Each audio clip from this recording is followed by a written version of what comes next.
मैं बस एक छोटी सी सुनहरी अजगर हूं, लेकिन मैंने गलती से एक खास जड़ी बूटी खा ली।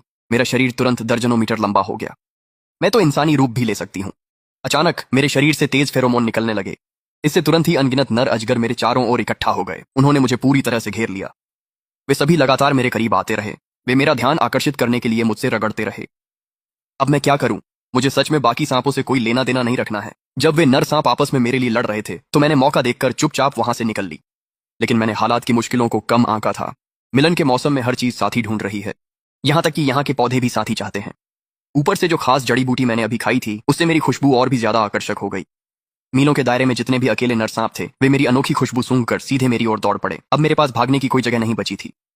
जैसे ही मैं सोच रही थी कि कैसे भागूं, अचानक मेरे पास से एक ठंडी सी फुफकार सुनाई दी।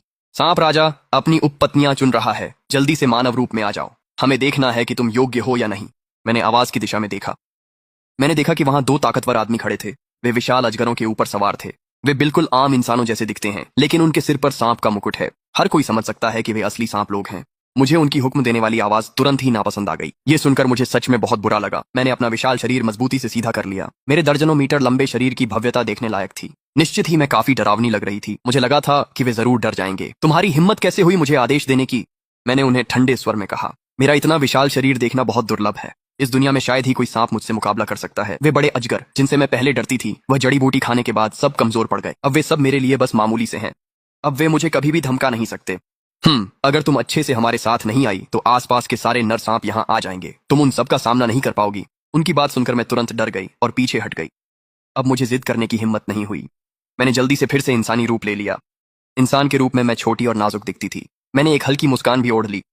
ठीक है, रास्ता दिखाओ, मैं तुम्हारे साथ चलूंगी।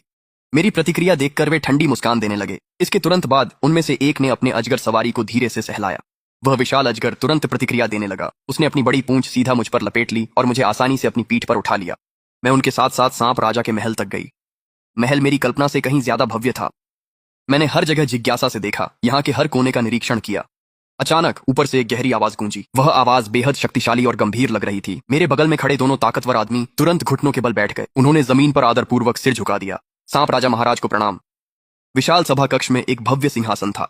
सिंहासन पर एक काले कपड़ों में आदमी बैठा था। मैंने उसके चेहरे को ध्यान से देखा। वह पूरी तरह से एक सामान्य इंसान जैसा दिख रहा था। उस पर कहीं भी सांप का कोई चिन्ह भी नहीं था। वह मानव रूप धारण करने में माहिर था, जो उसकी गहरी साधना को दर्शाता था। घुटनों पर बैठे सांप आदमी ने फुसफुसाकर कहा, सांप राजा को प्रणाम करो। आखिरकार मुझे उसे क्यों घुटनों के बल प्रणाम करना चाहिए? मैं तो मूल रूप से एक शुद्ध इंसान थी। मेरे पास सांपों को प्रणाम करने का कोई कारण नहीं है। यह विचार अचानक मेरे मन में आया। अचानक एक जबरदस्त दबाव मेरी ओर बढ़ा। सिंहासन पर बैठा सांप राजा एक झटके में मेरे सामने आ गया।